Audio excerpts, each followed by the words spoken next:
बिस्मिल्लाहिर्रहमानिर्रहीम। अस्सलाम वालेकुम। Welcome to my kitchen. उम्मीद है आप सब लोग खैरियत से होंगे। आज मैं आपके साथ बहुत ही मज़ेदार और एक हेल्दी सी रेसिपी शेयर करूंगी। आज मैं आपको आड़ू का जूस बनाना बताऊंगी। इसका मिल्क फिश शेक भी बनता है, लेकिन ये कि ये जूस ज़्यादा अच्छा लगता है। ये इसमें विटामिन सी की इतनी बड़ी मिकदार मौजूद होती है जो आपकी स्किन और आपके बालों के लिए बहुत फ़ायदेमंद होता है। और ये गर्मियों में इसकी तासीर इतनी ठंडी है, ये आपके गुर्दों के लिए बहुत ही फ़ायदेमंद है। जिनको ब्लड प्रेशर हो या जिन्हें शुगर हो वो ये फल यूज़ कर सकते हैं और ये उनके लिए बहुत ही फ़ायदेमंद है। ये मैंने 5 आड़ू लिए हैं, लेकिन इसमें से सिर्फ मैं 4 यूज़ करूँगी। इसके साथ ही इसमें मैं ये शक्कर यूज़ करूँगी। आप चाहें तो आप चीनी या आप कैंडल भी यूज़ कर सकते हैं। इसके साथ ही ये काला नमक है, ये मैं थोड़ा सा सिर्फ आधी चम्मच यूज़ करूँगी। ये 1 खाने का चमचा नींबू है। ये खट्टा होता है इसलिए मैं इसमें, लेकिन मैं इस नींबू से फ्लेवर बहुत अच्छा आता है। और इसमें 1 गिलास ही पानी जाएगा। इसके साथ ही ये आइस क्यूब्स रखे हुए हैं, जो मैं जब ये मेरा रेडी हो जाएगा उस वक्त मैं डालूँगी। इसके साथ मैं इसका एक फ्लेवर, आप अगर चाहें तो आप 7 अप, आप चाहें तो स्प्राइट यूज़ कर सकते हैं, लेकिन मैं इसके साथ ये फेंटा यूज़ करूँगी। और आप मुरैंडा भी यूज़ कर सकते हैं, उसका बहुत अच्छा फ्लेवर आएगा। मैं इसे छिलकों समेत ही काटूँगी ताकि इसका जो ग़िज़ाइयत है वो ख़त्म ना हो। मैं देखूँगी अगर ये इसका छिलका फिर भी मोटा रहा तो मैं इसे छान लूँगी, लेकिन मैं इसे काट के छिलकों समेत ही जो है इसका जूस बनाऊँगी। मैं इसे काट लूँ फिर मैं आपको दिखाती हूँ। अल्हम्दुलिल्लाह रब्बिल आलमीन। ये देखिए, ये मैंने आड़ू बारीक काटे हैं, इसलिए ताकि ये अच्छी तरह इसमें ग्राइंड हो जाए। और एक बात याद रखें, जब आप आड़ू लें तो आपने इसे बहुत अच्छी तरह धोना है। इसके ऊपर उन्होंने एक मसाले की कोटिंग की हुई होती है जो बहुत ही नुकसानदेह होता है। इसलिए इसे, या अगर हो सके तो आप इसे गर्म पानी से धोकर उसके बाद फिर यूज़ करें, क्योंकि मैं इसे छिलकों समेत यूज़ कर रही हूँ। इसलिए मैंने इसे गर्म पानी से अच्छी तरह धोया था ताकि इस पर जो मसाला लगा है वो साफ़ हो जाए। इसके साथ ही मैं इसमें ये सारे,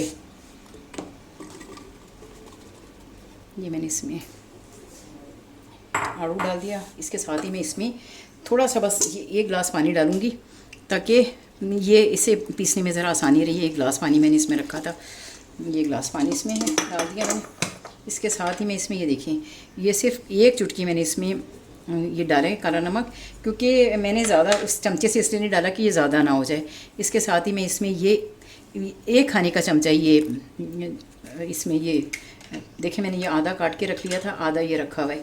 इसके साथ लेमन जूस है या 1 चाय का चम्मच। इसके साथ ही ये शक्कर, आप चाहें तो आप चीनी भी यूज़ कर सकते हैं, लेकिन मैं शक्कर यूज़ कर रही हूँ। ये 2 ये 3, इसके साथ ही मैं 3, ये फिर भी जो है चीनी की निस्बत कम नुकसानदेह होती है। बस अगर कम होगी तो मैं इसमें और डाल दूँगी, लेकिन ये कि आप चाहें तो आप इसमें कैंडल भी यूज़ कर सकते हैं। और क्योंकि बाद में भी ये हो सकता है कि आप फलों को बाद में डाल के आप इसे, अब इसके साथ ही मैं इसमें ये डाल के इसे बहुत अच्छी तरह मैं इसे ग्राइंड कर लूँगी। इसे ग्राइंड करती हूँ फिर मैं आपको दिखाती हूँ। ये देखिए, अल्हम्दुलिल्लाह रब्बिल आलमीन, ये इतना अच्छा ये ग्राइंड हो गया। इसके बावजूद भी मैं, ये देखिए, ये मैंने बहुत अच्छा ग्राइंड किया, लेकिन फिर भी मैं इसे एक दफ़ा छान लूँगी ताकि अगर इसमें कोई छिलका वगैरह रह गया हो तो वो इसके साथ जब मैं स्ट्रेन करूँगी तो इसके साथ ये निकल जाएगा। क्योंकि कुछ लोगों को जो है वो फिर मुंह में आती हुई चीज़ें अच्छी नहीं लग रही होती, ख़ासतौर पर जब आपके घर में बच्चे हों तो आपको उनका ख्याल रखना पड़ता है। और आप इसका मिल्क शेक भी बना सकते हैं। मैं इसे ज़रा ड्रेन कर लूँ फिर मैं आपको दिखाती हूँ। ये इसको छान के कि इसमें अगर जो भी मोटा छिलका होगा वो इसमें से निकल जाएगा। और इसे अगर मुझे लगा फिर मैं इसे दोबारा से फिर इसे ग्राइंड करूँगी। मैं ज़रा ये छान लूँ फिर मैं आपको दिखाती हूँ। ये देखिए, ये इसमें जो पल्प ये निकला है,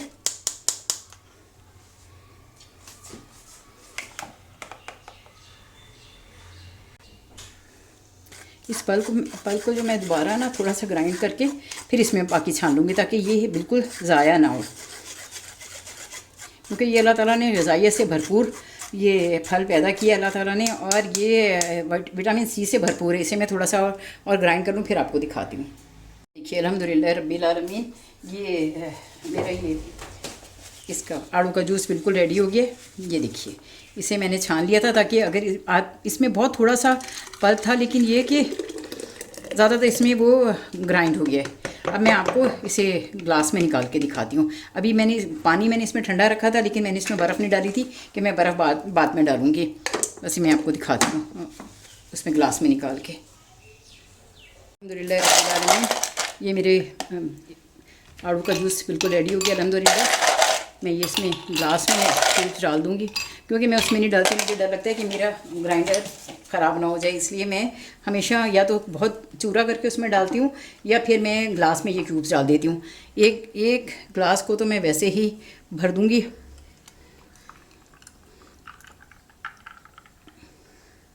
ये बिस्मिल्लाहिर्रहमानिर्रहीम, ये देखिए अल्हम्दुलिल्लाह इसका इतना प्यारा कलर आया है। आप चाहें तो आप इसमें जामे शीरी और वो भी यूज़ कर सकते हैं। ये एक गिलास में मैं ये मोरिंगा डालूँगी, क्योंकि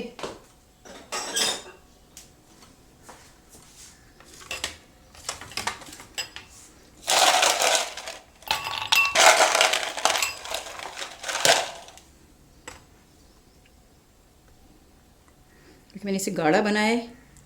और कुछ लोगों ने कहा था मुझसे कि इसमें आपने जूस नहीं डालना, कि आप इसका सारा जो ग़िज़ाइयत है वो आप ख़त्म कर देंगी, इसलिए मैंने सिर्फ एक गिलास में अपने लिए ये मैं इसमें ये फैंटा में डाल रही हूँ। इसका बहुत अच्छा फ्लेवर आएगा। आप इसके साथ आप चाहें तो आप 7 अप और आप स्प्राइट भी यूज़ कर सकते हैं। ये देखिए, ये आप इसका कलर देखें कितना अच्छा है।